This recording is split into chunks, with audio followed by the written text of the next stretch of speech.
Everton 0, Arsenal 1, and I'm absolutely delighted with that one, guys. Absolutely delighted. We've come to Goodison Park and we picked up 3 points. And it's not just the fact we picked up 3 points, because those of you that know anything about Arsenal know that we have struggled recently going to Merseyside. It's about the manner in which you picked up the 3 points here.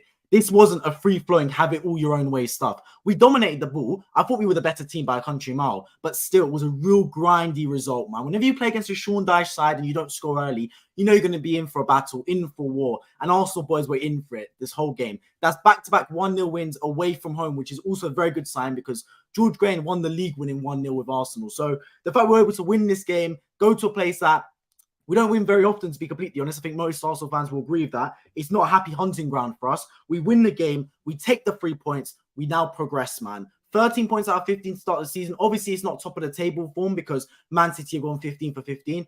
But the main thing is we've broken the curse at Everton. And beautiful goal to win it as well. Leandro Trossard, a player that's been complaining recently for his lack of playing time.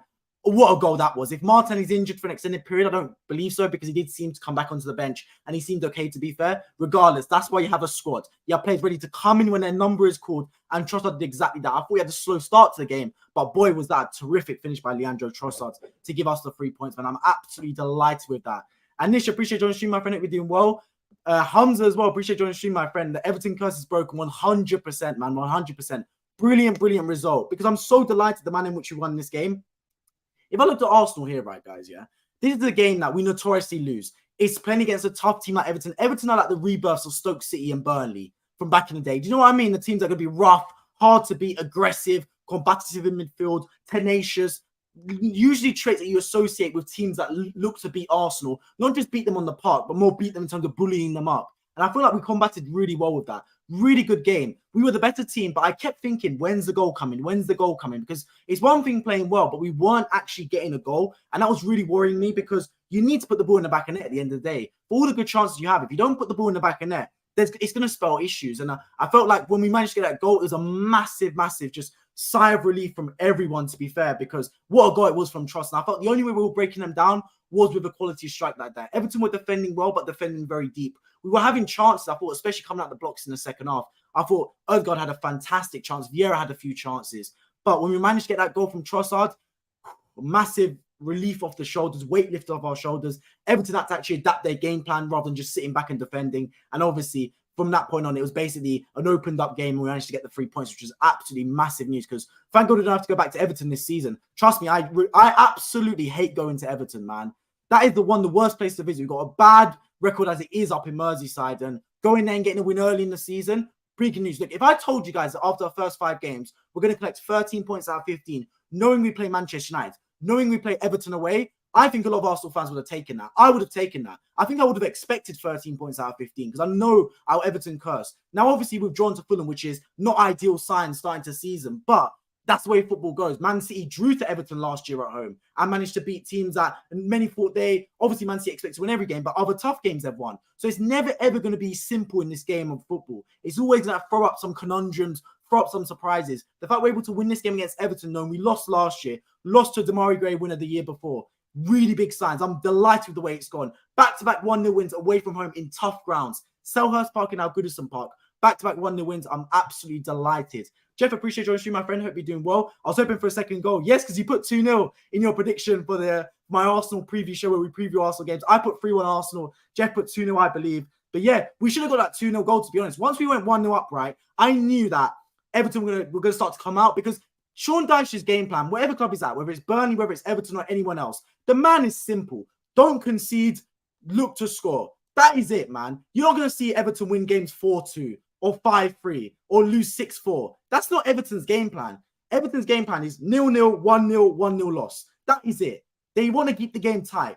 First protocol is defend well, and anything we got on the counter-attack is a bonus. So I knew going into this game that it was not going to be a high-scoring fixture. I put 3 on Arsenal because I thought if we get the first goal, it starts to open up and we start to dictate play more. And when we got that first goal, we should have made it 2-0. We had glorious opportunities on the break. Gabriel Jesus had a good one where he miscontrolled the ball and they managed to get back and defend it. We had another good one when Odegaard was through and then Vieira on the follow-up. So at 1-0 up, we should have killed the game off, to be honest with you guys. And that's the one thing that still does worry me about Arsenal. When I look at Manchester City against West Ham, right? Man City went 1-0 down to West Ham, brought it back to 1-1 at the start of the second half. made it 2-1, and then killed the game off to make it 3-1, neglect any chance of West Ham getting back into the game and kill it off. I still felt like we had the opportunity here to kill this game off, and a top team like a Man City at 1-0 up would have got that second goal and the game would have been done and dusted. So I still think we're lacking that killing edge if I want to be a little bit critical of this Arsenal side. But to be genuinely honest with you guys, right, out of all the teams in this league, bar Man City, we are the best team in terms of football played.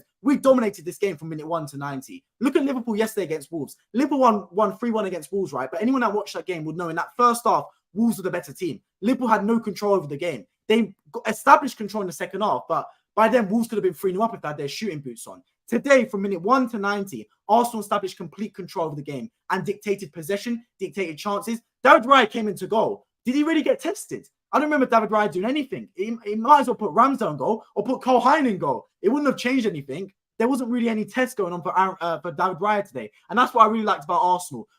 I feel like we're second to none with Man City in terms of dictating possession and controlling matches. We're just like Man City in that facet.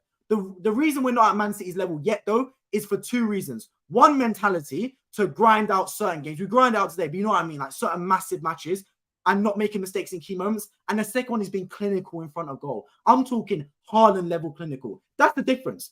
I think the dictation of the game is the same. I think our control over matches is near identical to Man City. We're just not quite being clinical enough, assassins in front of goal.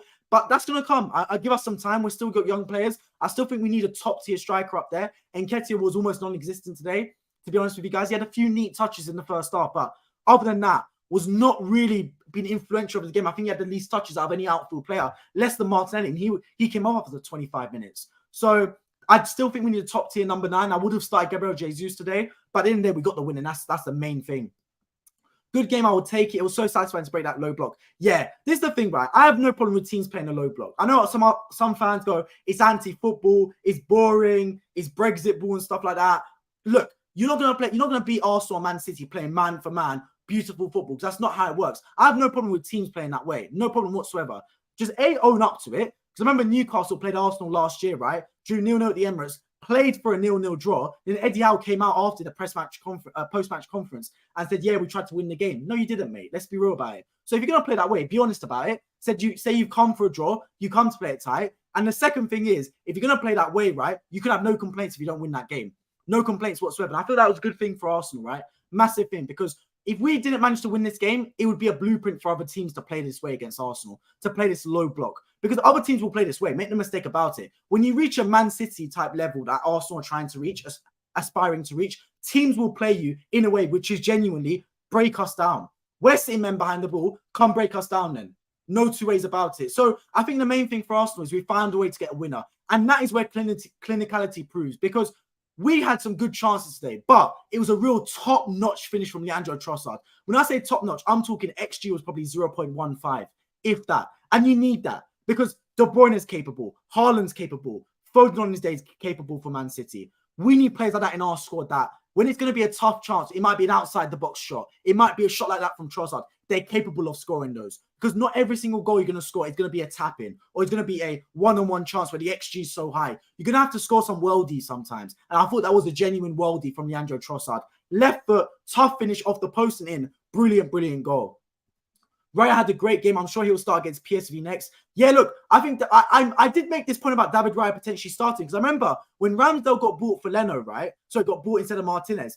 Leno started the first 3 games, and after the international break, Ramsdale started and we never looked back. The same things happen now. Ramsdale started the first 4 games for Arsenal. After the international break, Arsenal just flipped it and gone, you know what, Raya, you start now for Arsenal. And look, I have no problems with Raya starting. I know a lot of Arsenal fans might sit there and go, that's a bit unfair on Ramsdale. I do believe it's a little unfair on Ramsdale, but Arteta's made his decision. If David Raya is number 1, why are we just waiting for the inevitable? If he wants David Raya to start long-term for Arsenal, then I have no problem with him starting today. I believe he'll start against Tottenham next weekend.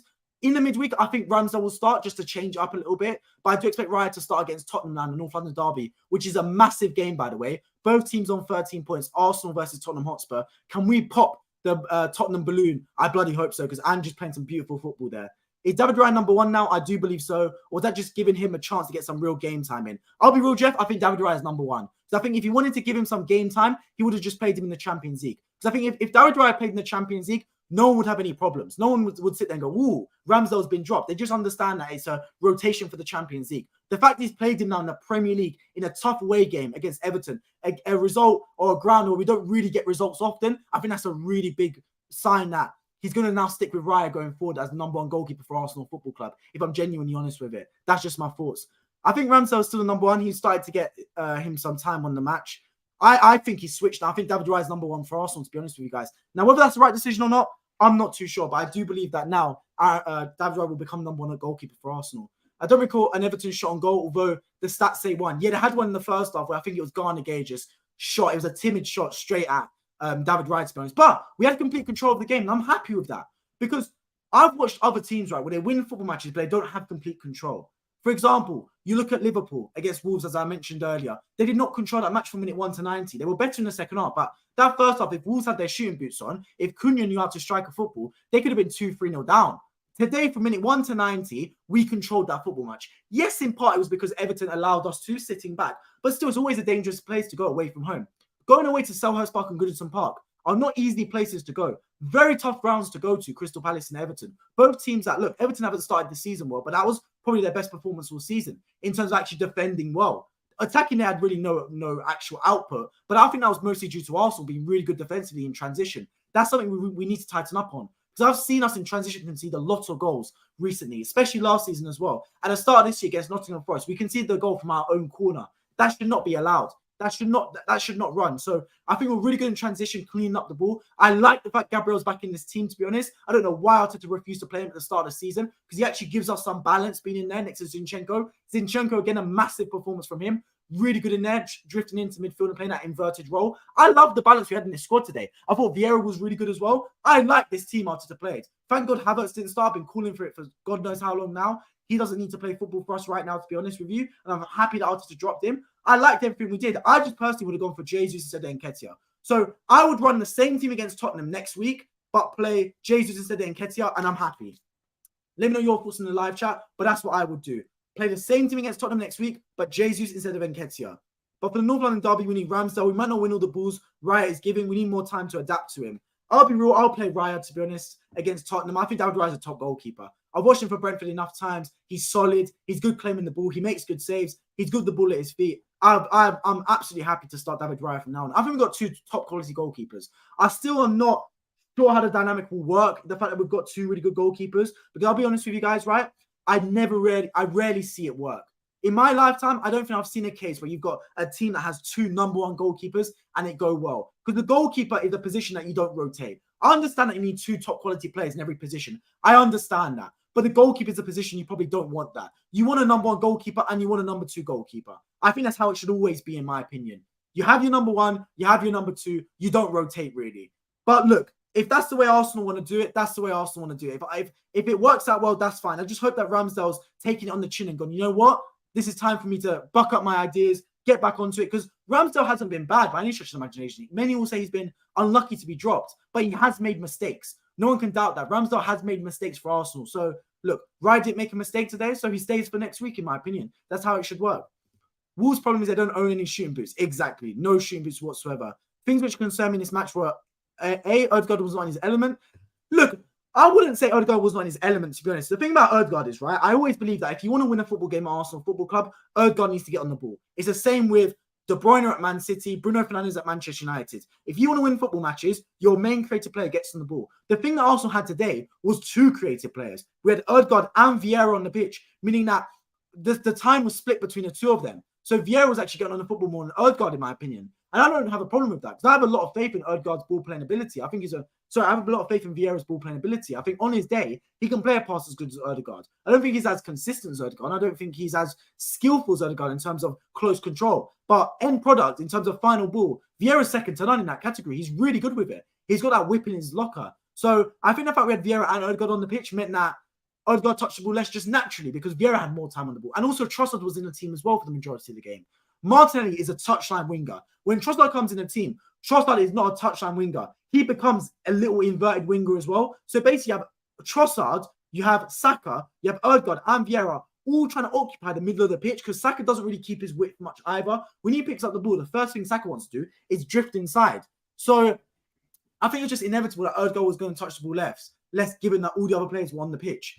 Then you look at Nketiah in general. Yeah, Nketiah for me should not have started this game. Look, I have no problem with Nketiah, but Nketiah is the number 2 striker for Arsenal. So look at the way, this is the way I look at it. If Haaland was injured for the first 4 games of the season and back now, then you start with Haaland. That's what Man City would have done. If Haaland missed the first 4 games and was fit today, Haaland would have started for Man City. Jesus missed our first 4 games. He came off the bench for the last 2. Now he should start for this game, in my opinion. That's just my thoughts on it. Rice is lapsing in his concentration. I don't agree, man. I thought Rice was fantastic today. Genuinely really good. I thought Rice's interceptions were brilliant, man. Really good. I thought he was able to collect the ball. Sometimes when they were breaking, he was just there, right place, right time to just get the ball back and spring us on a counter-attack. I thought he played a fantastic game, to be honest, Declan Rice. And the 4th one, Martinelli injury, I hope it's not a bad one. I agree with you in that sense. I just hope it's not a bad injury for Martinelli. I don't think it is, to be fair. I think he'll be back soon, but look, I just hope and pray. Other channel, what's that about? Out of all matches, I wanted Kai to start because of his physical strength, which we need in the midfield, but I won't complain. Fabi had a banger. Look, I think Kai Havertz, he might have some physical strength, but that's about all he brings to the football game right now. I'm not a fan of Kai Havertz one bit, to be honest with you guys, right? I'm not going to go as far as saying it's a failed transfer so early. I made my opinions very clear on Kai Havertz. I don't need to make it any clearer, to be honest. I think most people know that I've tuned into the channel that what's it called? That it's not going to be a Havertz is not going to be like a mainstay for Arsenal in this team, in my opinion. But Vieira, what Vieira's done is start the season off to his flyer. And Arteta's done well because there's so many times when players start well, right? And they play good games and the manager doesn't reward them. They keep them on the bench. They don't play them. You should do that. There should be an incentive to start. Vieira's now looked at this and gone, yes, I've had 2 really good games against Fulham off the bench and Man United. I got an assist as well. Now I'm getting to start. That gives other players, the likes of the Trossards, the likes of the other players in there that look at the team and go, hang on a minute. This player's had a really good game. I might be able to start as well. So I think Arteta did the right thing. Reward players for playing well. So I think that's the main thing, man. You missed my other comment. What on my other channel? Sion, I private messaged you. It didn't come up on my channel. I looked for it. It did not come up. Hello, I'm so glad Leandro came to the rescue. Yeah. What a goal from Leandro Trossard. That reminds me. Let's talk about the VAR decision. It's been 20 minutes. I haven't even talked about the VAR decision. Guys, I want to hear your thoughts in the live chat. Offside or not offside? This is my thoughts on it. So, is Nketiah offside? In terms of positioning, he is. Now, people might say angles this, angles that. I'm not going to debate the lines because if I could debate the lines, I would have debated it last 2 weeks ago for the Man United goal against Arsenal. I'm hoping and praying, and I'm putting my faith in VAR that they got the lines right. So I'm not going to dispute that. The lines, obviously, the angle looks a bit skewed. It looks like actually Mikalenko was playing Nketiah onside and the angle was not right. But if that's the case, I could have complained last 2 weeks ago for the Garnacho goal. Do you get what I mean? So I'm going to put faith in the lines being right. I'm not going to complain about the lines. What I will complain about, though, is how it was even deemed offside in the first place. Reason being, Gabriel has received the ball and he's looking to pass it sideways, laterally, to Declan Rice. Beto has then deflected the ball into Nketiah's path. Nketiah's then collected the ball in an offside position, okay? And then we've gone on to score from that. Now, Gabriel has not intended to pass the ball to Nketiah. If Gabriel tried to pass the ball to Nketiah and Beto then deflected it into Nketiah's path, I'd still say it was offside because he actually intended to pass the ball to Nketiah. Why I don't believe it's offside is because Gabriel tried to pass the ball to Rice or Saliba and Beto was the one that actually deflected the ball to Nketiah. The Everton man's the reason the ball went to Nketiah. It wasn't like Gabriel intended to pass the ball to Nketiah. Therefore, it's like a back pass in that sense. So in my opinion, I think that goal should have stood. I don't think that's offside. The reason I'm so annoyed is because Gary Neville thought it wasn't offside. Peter Drury had no clue what was going on. I think it will be given onside next week. There's a lack of consistency going on at VAR. And I've heard VAR get slaughtered for this. Look, guys, I've said this a million times. VAR is not the problem. Video assistant refereeing is technology. Technology is binary. It's objective. It's ones and zeros. It's black and white. It's true or false. Technology is just there. If a driver crashes a Ferrari, do you blame the Ferrari or do you blame the driver? You blame the driver. VAR is the Ferrari. VAR is the technology. VAR is the machine. The driver, being the referees, the ones in Stanley Park looking at it, they're the ones making the wrong decisions. They're the ones that are sitting there going, I don't know what's going on. What's the rule book? Let me look at the rule book. Oh, it's taking too long. We'll just give it as offside because it's Goodison Park. If that game was at the Emirates, it probably would have been called onside. That's my genuine thoughts on it. There's no consistency going on. That's my biggest qualms with what's going on here at VAR. Because if there was consistency, I wouldn't mind. I wouldn't mind if if I knew what was going on. This is the problem, guys. I can't be the only one thinking this. It could be the most stonewall penalty. It could be the most stonewall offside ever. I'm not confident in it. I'm still sitting there like worried that they're going to make the wrong decision because I have no faith in them making the right decision. That's just how it is. So I'm sitting there thinking, what is going on really? Now, thankfully, what top teams do like Arsenal today, if you didn't let the VAR decision dictate the whole match, because we could have drawn this game 0-0 and that VAR decision would have been talked about for the rest of time, for the rest of this weekend. So what we did the right thing. The VAR decision was a mess up, but we used it to our advantage and still managed to win that football game. Good teams take the referee out the equation. Bad teams make the referee the big talking point of the game. How many times are Man City games dictated by referees and VAR? Rarely. Obviously, they won the game against Fulham a couple of weeks ago due to a crap VAR decision, but they won that game 5-1. It was inevitable. Man City, winning or losing games, it rarely goes down to VAR because they take the referee out the equation. Arsenal did the right thing today. Crap VAR decision, crap refereeing decision against Crystal Palace a few weeks ago when Tomiyasu got sent off as well, but we took the referees out the equation. So yes, I think the referee was at fault today for that VAR decision. Not the referee, sorry. The VAR officials in Stanley Park were at fault. But I think it just exposes how bad the referees are, man. We've talked about this for time. VAR was brought in to stop the talk about refereeing, to stop the talk about VAR, to stop the talk about decision making. And it's just exemplified it and made it even worse. So for me, there's a lot that needs to be fixed, but I'm just here to talk about football. That's the main thing, man. Chelsea have finished. Yeah, what a crap performance by Chelsea, to be honest, man. They're just so bad. Not offside, man. Come on. Yeah, let me know your thoughts on live chat, guys. Arsenal fans, Everton fans, neutrals, offside or not offside. I'm saying not offside. And I'm being completely neutral when I say that. Genuinely, I'm being completely neutral. I'll be completely honest when I say anything. The Kai Havertz penalty, I thought was a penalty 2 weeks ago. When I looked at it a few more times, I didn't think it was a penalty anymore. I was just annoyed because I know that the referees would not rule that out next weekend. It's the inconsistencies that annoy me the most. That's the biggest thing that pissed me off. It was only a deflection then offside. It better control the ball and pass back than not offside.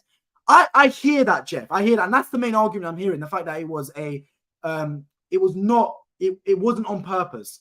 It was like a deflection. But I think because Gabriel didn't mean to pass it to Nketiah, it should be onside, sorry. I think if Gabriel passed it to Nketiah, like he was looking to pass the ball to Nketiah and then Beto deflected into Nketiah's path, then I would say, okay, offside. I understand that. But because Gabriel was not looking to pass the ball to Nketiah and Beto was the one that touched the ball, I think at that point you have to neglect offside in my opinion. Because Beto's been the one that's made that pass. It's just a mistake, and that happens. The way Martinelli did not give a smile after he scored is worrying that he knows he's injured. I thought he didn't give a smile because he thought it was offside. I thought he initially didn't celebrate because he thought it was offside. But yeah, I guess it was because he was injured. The rest are dodgy. We know that, man. Stuart Atwell, Paul Tierney, Paul Mason. Bro, I found out today that we've got Andy Madley, we've got Leslie Madley, we've got brothers, man. It's like Dumb and Dumber. It's the Chuckle Brothers in VAR sometimes. I hope Martinelli's not injured. The fact he came back to the bench gives me a good sign. Look, Martinelli's a top player, man. Really, really good player. And I'd like to see him start against Tottenham, to be honest. I think Martinelli gives us some width. He's a really good attacking player as well. I like to see him play, to be honest. So hopefully it won't be too long. I just think he'll probably miss the game in the week against Sevilla, to be honest. So I don't mind, to be fair, one bit. In that case, then, you're not arguing against a VAR unrest. You need to argue against people who write the rules. Fair point, C1. Very fair point, to be honest. But I will also say at the same time, right, that VAR, VAR, the technology itself, I'm saying, when I say VAR, I don't mean the technology, I mean the people in charge of VAR, the people in Stanley Park. So when I say VAR, right, the problem I have with them is because they have all the angles. Now, clips have been released. And fair play, because they've released clips about the actual communication, the comms that goes on between the VAR and the referee. So fair play for disclosing that information because they haven't been doing that in recent seasons. But I'm listening to that, yeah, and it's like a PlayStation game chat. I can't understand anything that's going on. They're all talking over each other.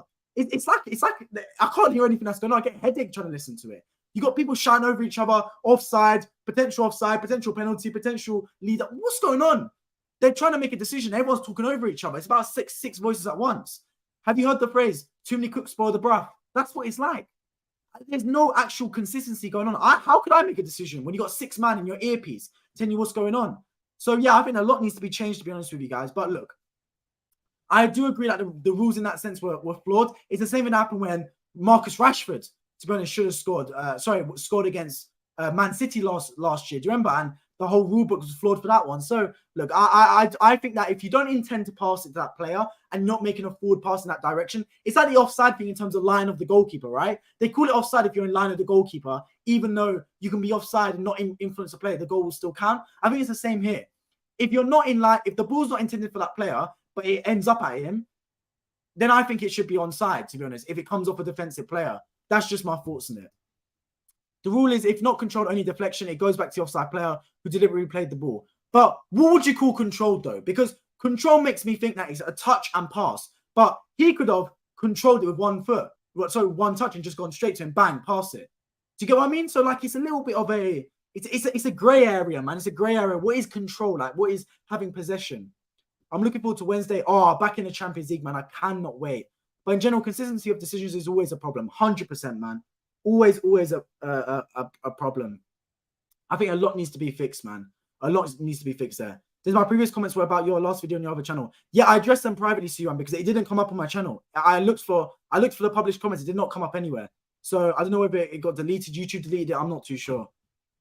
But yeah, I can't wait for that game in midweek against Sevilla, man. Back in the Champions League, of course, we'll be streaming after that one. Champions League streams are back this week. And then, of course, next weekend as well, back with more streams, including the North London derby. Arsenal versus Tottenham, a massive football game, man. Cannot wait for it. Humongous game for Arsenal Football Club. Can we pop Andrew Postecoglou's bubble that's going on at Tottenham right now? I bloody well hope so, man. I won't be streaming tomorrow because I'll tell you why, right? That game is terrible. Can we talk about the scheduling right now, man? So this is what's happened.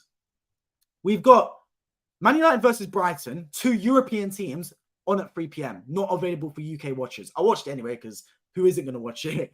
Man City, well, West Ham versus Man City, not also shown. What's going on there, man?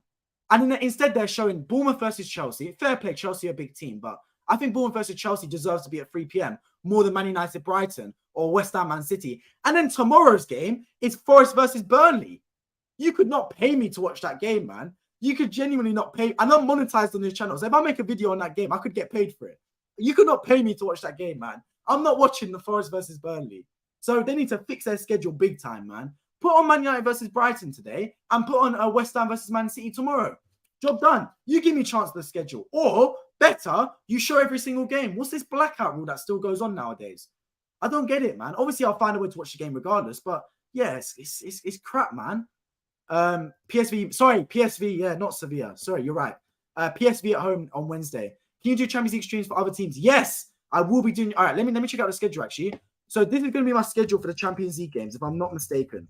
I think I'm going to do, let me look at the fixtures, man, because I think I'm going to do 3 games. So Milan versus Newcastle at 5:45. I think I'm going to do that game for sure. Milan versus Newcastle at 5:45. So stream will start about 7:45, 8 o'clock. And then I might do PSG Dortmund. Maybe. That's what I'm thinking of doing. Man City, Red Star Belgrade. Absolutely not. I'm not doing that. That's going to be a walkover. Wednesday will be just the Arsenal game. I want to do Bayern Munich, Man United, but it plays at the same time as Arsenal, so I'm a bit stuck. But yeah, so Tuesday will be Milan versus Newcastle will be streamed, and then also Arsenal versus PSV on Wednesday will be streamed. And maybe another stream on Tuesday for the PSG Dortmund game. Maybe. Not too sure right now, though. It's a greedy Premier League of Sky and BT. Yeah. I'm not watching it. No one's watching that Forest versus Burnley game. Let's be real about it. Speaking of a world-class goal, Thuram's goal yesterday was tough. Yeah. What a goal, man. In the Milan derby. Fantastic goal. It's the 1960s. Yeah. Criminal, man. Rule that wanted people to go to stadiums. It's outdated rule, Dennis. Exactly. It was the blackout rule because they wanted people to encourage people to go to watch matches. Boys and girls that are watching the stream, right? If you want to go to a game, you're going to go to a game. Let's be honest about it. If you don't want to go to a game, you're not going to go to a game. People said nothing beats the atmosphere. There are certain fans that will go to a football match if it's on TV or it's not on TV.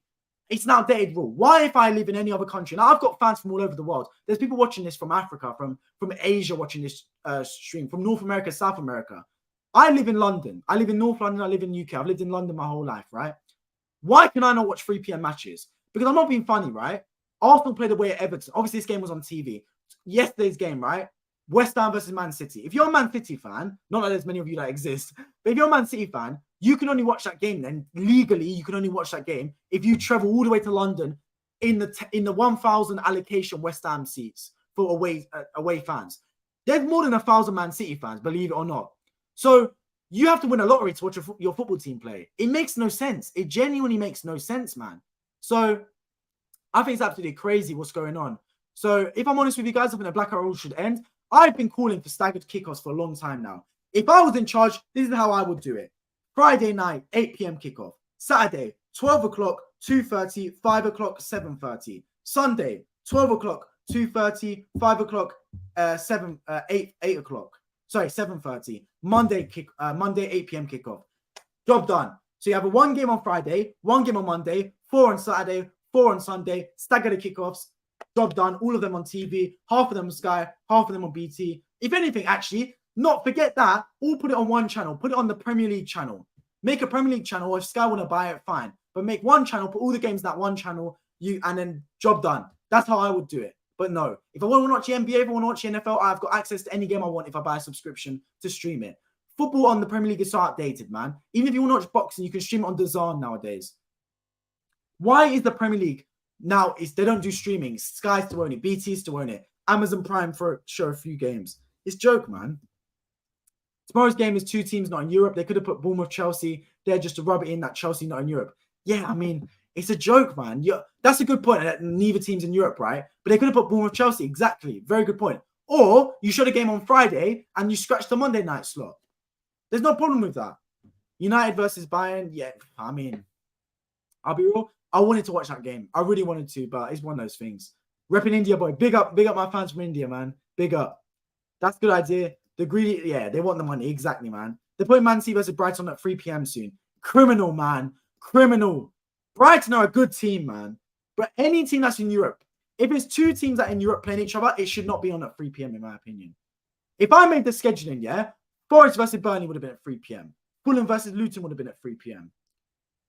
I would have put Bournemouth versus Chelsea at 3 p.m. to be honest with you guys, man. That game does not need to be on TV, to be honest with you. I think, to be honest, right, that it's an absolute joke, to be honest. The amount of good quality 3 p.m. games is an absolute joke. Look at the drama in the 3 p.m. games yesterday. Exactly. Tottenham and Villa scoring 2 last-minute goals. Jammy Tottenham, by the way, man. They were kicking off. And what's your thoughts on Tottenham celebrating? Because I saw a lot of Arsenal fans and fans of other clubs getting onto Tottenham for celebrating. I have no problem with them celebrating, to be honest, man. We've done the same thing when we beat Bournemouth, for example. They can celebrate as much as they want winning that game. I have no problem with that whatsoever. So, yeah, Tottenham celebrated after the game, did all that ring of roses. Fine, man. Just come Emirates next week and hopefully we beat you. That's all I'm hoping for. On Peacock, it's $20 a month. Do you get what I mean? And you watch all the games in America. I get why they do because they're trying to subsidize it, right? They make it cheaper abroad because they want fans abroad to get involved in the Premier League because that's where the real commercial side of it is. They know people in England will watch the Premier League because it's our league. But someone in America, someone in Italy, someone in Spain might not watch the Premier League because they've got their own leagues. Do you get what I mean? So they incentivize it by making it cheaper. They subsidize it. But come on, man. You shouldn't just because you're a loyal viewer, just because you're a football fan your whole life, you shouldn't then be forced to pay higher prices. I'll be real with it, man. It's a joke. No problem with celebrating. I agree, man. I'm not part of the celebration police whatsoever. Oh, man. It's a joke sometimes. Genuinely, it's a joke. But we came out with the 3 points today, man. That's all that matters. On TV, not on TV. I wanted the 3 points. Remember those days when you had to pay £15 to watch a game? Yes, during lockdown. And Sky Sports caught so much flack for that. They made it pay-per-view like boxing. They made it pay-per-view like boxing, man. Crazy. Then they just decided to show the games. I'll be real. Lockdown was the best part. You could watch any game of football. And they staggered all the kickoffs. I couldn't believe it, man. I thought they were going to stick to it. I thought it was a real eye-opener. This is the thing, right? Yeah. In every other industry, since COVID, they revolutionized the industry. Banking, for example. I did an internship in banking over the summer, right? Since COVID, they've revolutionized banking. People now work from home.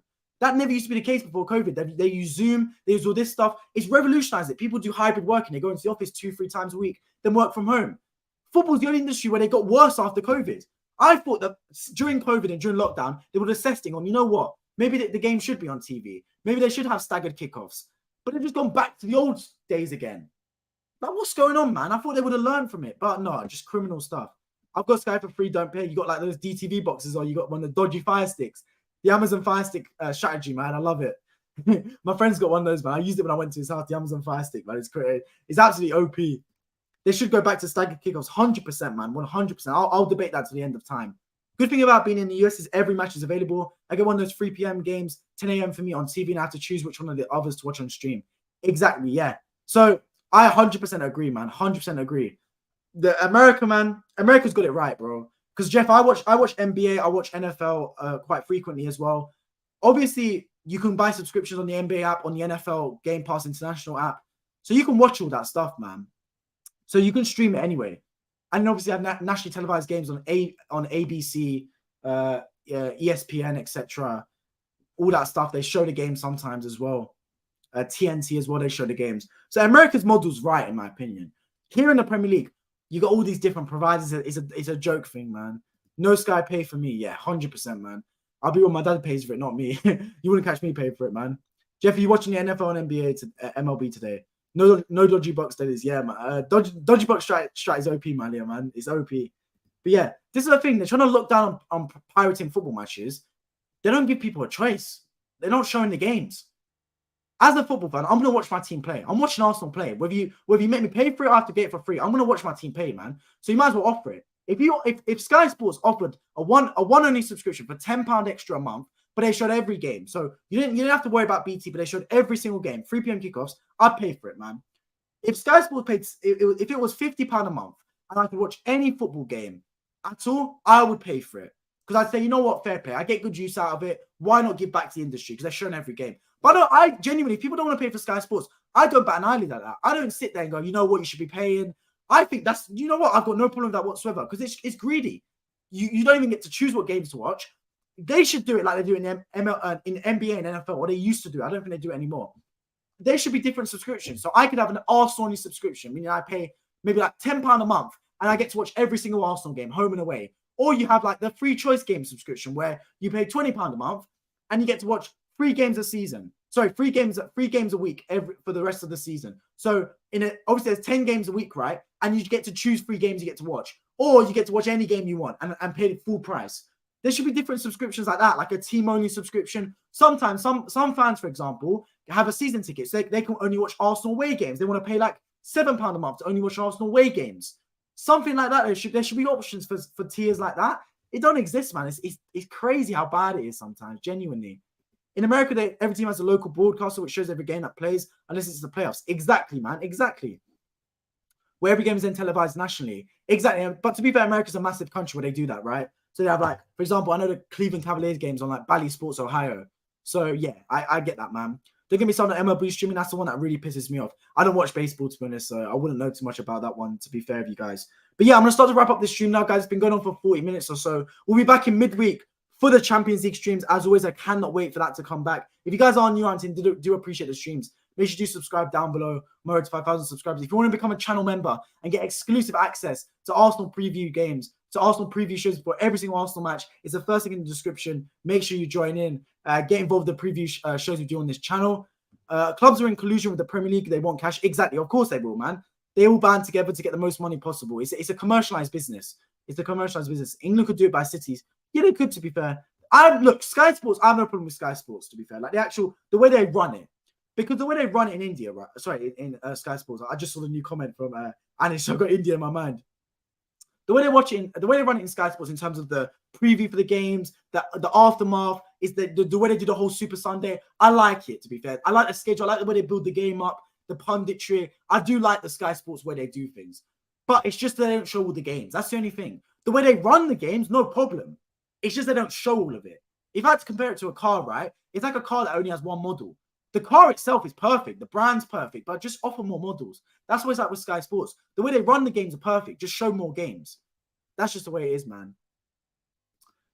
In India, it's sorted, bro. I have to take chances. I have to take the subs of an OTT, and I'll get to watch every single match. Yeah, look, this is the thing, bro. I know, especially, I've got a lot of fans in this channel that are from Indonesia as well, and they get to watch all the matches as well. So it's absolutely fantastic, man. Absolutely fantastic. Dennis Sancar channel. Yeah, that's my personal channel. That's my private channel. I can actually. Is this my personal channel? Here I am. I can actually comment on my personal channel. So yeah, this is what I do, like just like normal, just live videos and stuff, as you could say, live videos as they say. They've got enough commentators to do every game, 100%, man. A lot of commentators are freelance. I mean, look at the Sky Sports pundits today, man. You got Karen Carney, Theo Walcott, and Jimmy Floyd Hasselbank. Oh my God, Gary Neville saved it in commentary. You're missing Gary Neville. You're missing Micah Richards. It's a stinker, man. Remember, Arsenal was mid-table 2 years ago. Yeah, for the COVID seasons, we finished 8th, 2 seasons in a row, and the football was garbage, man. Absolutely horrible football. So yeah, we really turned it around, to be fair. Massive 3 points. VD predict 100%, bro. Big 3 points. Going away to Everton, man. A ground we're notoriously struggling. To be able to win that game, fantastic stuff, man. Genuinely fantastic stuff. Really enjoyed the way we approached that game. Really enjoyed this game today. Really enjoyed the way actually we dictated possession as well. Because it's not just a game where we snatched and grabbed it. I thought we actually deserved that win from minute 1 to 90. I thought we were a much better team and free-flowing football, brilliant. I was saying people should sub to your other channel. Yeah, if people want to sub 100%, man, I really do appreciate it. But I will also say that that it's not going to be for everyone. Like, this channel's for football, right? You get what I mean? So if for that channel, it's going to be like more for personal stuff, for students, for uni stuff, etc. All that productivity, all that type of stuff. So it's not going to be for everyone. Do you get what I mean? It's like, I wouldn't expect people from that channel to watch this channel if they don't like football. Do you get what I mean? So it's like it's that way. It's whatever you want to watch if you're into that type of stuff. Am I the only one who watches both channels? No, there's a few people that do, to be fair, that watch both my channels, to be honest. But I will say, to be honest, though, that the thing with Arsenal is, right, that I am liking that we're keeping pace with Man City. Look, Man City are Man City. I think Arsenal are already looking at Man City. Declan Rice admitted it after the Man United game, saying that we needed to win that game after what happened with Man City. But I will also say, right, that we just can't keep looking left and right with Man City, because the thing about Man City is, right, they're going to keep on winning. That's the way things go. For us to beat Man City, we're going to have to require Man City falling off. It's just the way it is. It's inevitable. So for them to fall off, right, we're going to have to get lucky, but we have to keep pace with them. When you get to the point, right, where Champions League gets involved, Man City will drop points inevitably. Man City have started the season brilliantly, but they've not played any real good teams. Let's be real about it. They played Newcastle at home, that's it. They played West Ham away, fine. But Man City have not played Man United. They've not played Liverpool. They've not played Arsenal. They've not played Brighton. Those are teams. They've not played Tottenham, a game they notoriously lose. So I'm not saying Man City will lose those games. Man City have got the capability to win every game this season. They do. On paper, they should win every game. But the Premier League is tough. The Premier League is so tough because you got Brighton in there. You got Tottenham in there. You got Liverpool in there.